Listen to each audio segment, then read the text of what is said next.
আল্লাহ সুবহানাহু আইনামা তাকুন ইদরিকুমুল মাউত ওয়ালাউ কুনতুম ফি বুরুজিম মুশাইয়াদা। হে পৃথিবীর মানুষ, তোমরা যদি সুদুর্গ প্রাচীরের ভেতরে অবস্থান করো, সেখানেও মৃত্যু তোমাদেরকে পাকড়াও করবেই করবে, মৃত্যু ধরবেই। এমন কোন কারখানা নাই, এমন কোন বিল্ডিং নাই যেখানে ধুলাবালি প্রবেশ করে না। এমন একটা বসত বাড়ি যদি হয় যেখানে ধুলাবালি প্রবেশ করার কোনো সুযোগ নাই, মৃত্যু সেখানেও পাকড়াও করবে, ধরবে। মৃত্যু সেখানে যাবে, গ্রাস করবে, কোনো উপায় নাই। আল্লাহ সুবহানাহু ওয়া তাআলা বলছেন সূরা মুলক আয়াত নম্বর 2, আল্লাহ বললেন, আমি মৃত্যু এবং জীবন তৈরি করেছি কি কারণে? তোমাদেরকে পরীক্ষা করব, তোমাদেরকে আমি পরীক্ষা করব। তোমরা আমি আল্লাহর কাছে কি আমল নিয়ে আসতে পারো, আমি তোমাদেরকে এই আমলটা পরীক্ষা করতে চাই। আল্লাহ সুবহানাহু ওয়া তাআলা বললেন, হে পৃথিবীর মানুষ, সূরা জুমা 8 নম্বর আয়াত, আল্লাহ বলেন, কুল ইন্নাল মাউতাল্লাযী তাফিরুনা মিনহু ফাইন্নাহু মুলাকিকুম। এই মৃত্যুর সাথে তোমাদের সাক্ষাৎ হবে এইভাবে সামনাসামনি। আপনি আমি যেভাবে সামনাসামনি আছি, এইভাবে মৃত্যু থেকে সাক্ষাৎ হবে। আজরাইল আসবে, মৃত্যু সামনে আসবে, এইরকম সামনাসামনি।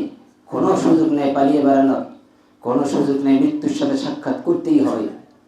আমরা জানবো হযরত ওসমান রাদিয়াল্লাহু তাআলা আনহু তিনি কতটা ভয় পেতেন।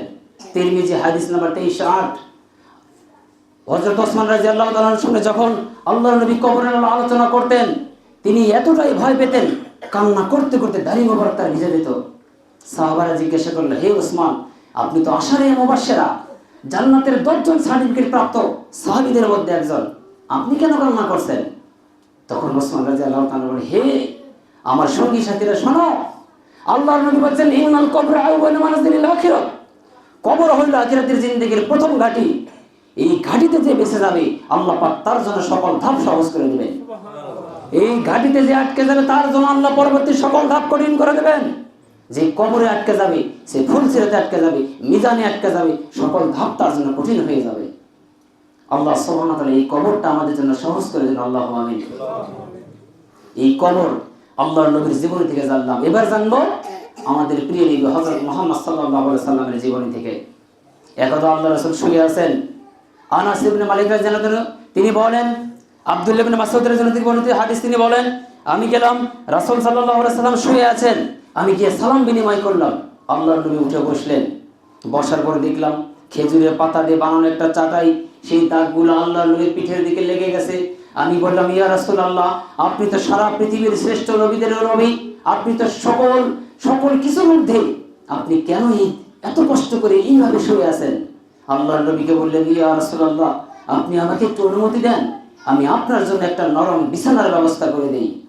আল্লাহর নবী বললেন, হে আব্দুল্লাহ ইবনে মাসউদ, আমি এই দুনিয়ার জীবনে সুখ শান্তি করার জন্য আসি নাই। এই দুনিয়া ক্ষণস্থায়ী, আখিরাত হলো চিরস্থায়ী। এই দুনিয়ার জীবনে ছুটি আল্লাহ তাআলা আমাকে বলেছিলেন, সারা পৃথিবীর মধ্যে শ্রেষ্ঠ ধনী আল্লাহ আমাকে বানায় দিতে চেয়েছিলেন, কিন্তু আমি নবী তা গ্রহণ করি নাই। আমি নবী এই দুনিয়ার সুখের আশা করিনি, ওই আখিরাতের আশা করেছি, যাতে করে এই অভাবী মানুষগুলা যারা অন্ধকারে আছে, তাদেরকে আলোর পথে আনার জন্য আমি এসেছি। এই দুনিয়ার সুখ দিয়ে আমি কি করব? নিঃশ্বাস চলে গেলেই তো জান্নাত, নিঃশ্বাস চলে গেলেই জান্নাত। এই অনন্ত কাল আমাকে পাড়ি দিতে হবে, আমাকে সেই কালের চিন্তা করতে হবে, এই কালের চিন্তা করার কোনো সুযোগ নাই। ধনী মানুষগুলোর চাইতে ওই অভাবী মানুষগুলো 500 বছর আগে জান্নাতে যাবে, সুবহানাল্লাহ। আল্লাহর নবী এটাই বলছেন যে এই দুনিয়ার সুখের আশা আমি করিনি। তাহলে এতক্ষণ পর্যন্ত আমরা জানলাম যে দুনিয়া ক্ষণস্থায়ী, মৃত্যুবরণ আমাদের করতেই হবে।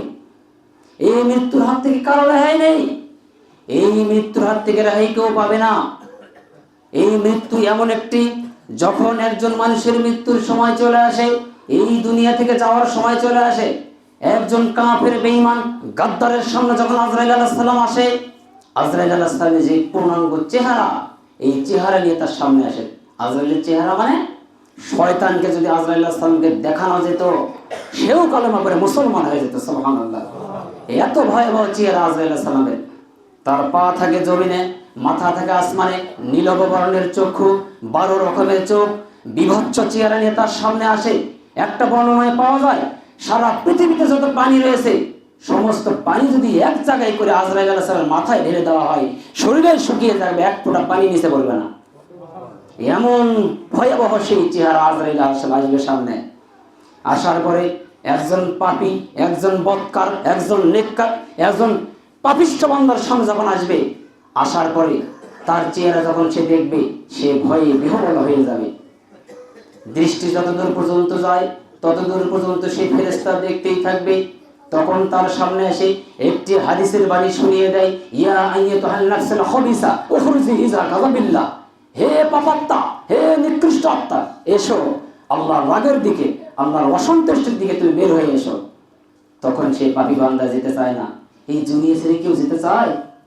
কেউ যেতে চায়? 1 কোটি টাকা দিলে আপনাকে যদি বলে আপনার নিঃশ্বাসটা আমাকে দেন, দিবেন? অথচ আজরাইল কারোর কথা শুনবে না। আল্লাহ পাক এটা অদৃশ্য করে দিয়েছেন। কি কারণে? আপনি আমি যদি দেখি অমুক লোক মারা যাচ্ছে, সবাই মিলে আজরাইলকে ধরবো, এই জন্য আল্লাহ পাক এটা অদৃশ্য করে দিয়েছেন। যার সামনে আসবে সেই জানবে, অন্য কারো জানার সুযোগ নাই। এই জন্য আল্লাহ পাক দেখার সুযোগ দেয় নাই। এই জন্য তো বললাম, যদি শয়তানকে আজরাইলকে মৃত্যুর কষ্ট দেখাতো, সেও কালেমা পড়ে মুসলমান হতো। এত কষ্ট হবে পাপী বান্দার। তার সামনে যখন আসবে, এইভাবে যখন বলবে, ইয়া আইয়ুহান নাফসুল খাবিসা উখরুজি ইলা গাযাবিল্লাহ, হে পাপাত্মা তুমি এসো, তখন সে আসতে চায় না। তখন তাকে টেনে হেসড়ে একটা জীবন্ত ছাগলকে জবেহ না করে চামড়া ছিললে যত কষ্ট হয়, তার চেয়ে কমসে কম 70 গুণ কষ্ট বেশি তার জীবনটা নিয়ে যাবে। টাস টাস করে কণ্ঠনালী ছিঁড়ে যাবে, আপনি আমি দেখতে পারবো না। রগগুলো ছিঁড়ে যাবে, আপনি আমি দেখতে পারবো না। আরেকটা বর্ণনায় পাওয়া যায়, সমস্ত পানি যদি ওই সময় তার এই মুখের ভিতরে দেওয়া হয়, সেই নিমিষে খেয়ে ফেলবে, পিপাসা শেষ হবে না। এত কষ্ট দিয়ে পাপী বান্দার মৃত্যু যখন হবে, মৃত্যু হওয়ার পরে আজরাইল, আমরা হয়তো জানি আত্মাটা কি। আপনি একজন মানুষ, এই মানুষের কি ফটোকপি, একটা আইডি কার্ডের ফটোকপি থেকে আরেকটা যেমন ফটোকপি করলে একই রকম হয়, আত্মা আর মানুষ একই। ওটা অদৃশ্য, এটা দৃশ্য, একই বডি, একই চেহারা, সবকিছু, কিন্তু ওটা দেখা যায় না। ফটোকপির মতো লাশটা এখান থেকে আত্মাটা বের হয়ে আসে, একই চেহারা, একই সব, আমরা দেখতে পারি না। তখন আত্মাটাকে বের করে নেয়, নিয়ে যখন সেখানে অন্য অন্য ফেরেশতারা দুর্গন্ধযুক্ত তেনা নিয়ে তার সামনে আসে, সেটার ভিতরে পেঁচাইয়া তখন আসমানের দিকে চলে যায়। আসমানের দরজায় নক করে, কে? অমুকের পুত্র অমুক। তখন তার জন্য আসমানের দরজা খোলা হয় না, তখন তার নাম সিজ্জিন কিতাবে লিখে দেওয়া হয়। তাকে আবার জমিনে নিক্ষেপ করা হয়। সেখানে আসার পরে কবরের ভিতরে যখন তাকে ঢুকিয়ে দেওয়া হয়, ঢোকানোর পরে আমরা সবাই জানি 3টি প্রশ্ন করবে, মান রাব্বুকা, মান দীনুকা, ওয়া মান নাবিয়ুকা।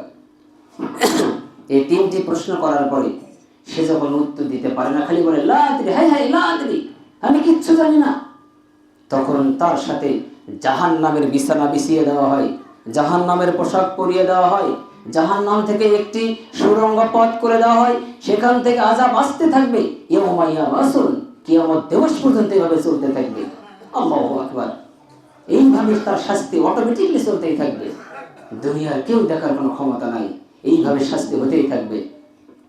এবার আমরা জানবো একজন মুমিন বান্দার মৃত্যুর সময় কি হয়।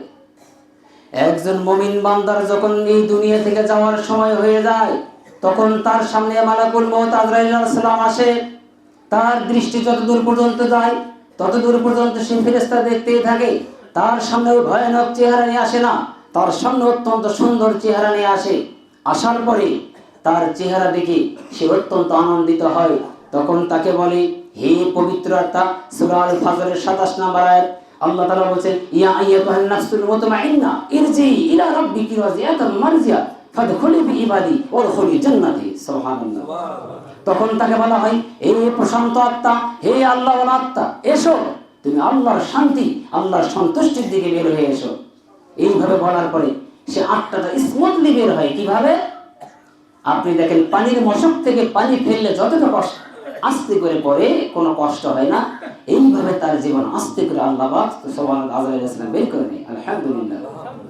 এই কষ্টটা কেন হয় না? মৃত্যুর সময় মুমিন বান্দারও কষ্ট হবে। আপনারা দেখেছেন, যাদের অপারেশন করে তাদের কষ্ট ঠিকই হয়, কিন্তু অপারেশনের সময় মেডিসিন দ্বারা তাকে এমন ভাবে অবশ করে দেয়, কষ্ট হলেও সে বুঝতে পারে না। আল্লাহ সুবহানাহু ওয়া তাআলা তার সামনে জান্নাতের নাজ নিয়ামত এমন ভাবে তুলে ধরবেন, মৃত্যুর সময় তার জীবনটা কখন চলে যাবে সে বুঝতেই পারবে না। সুবহানাল্লাহ। এমন মৃত্যু আমাদের নসিব আল্লাহ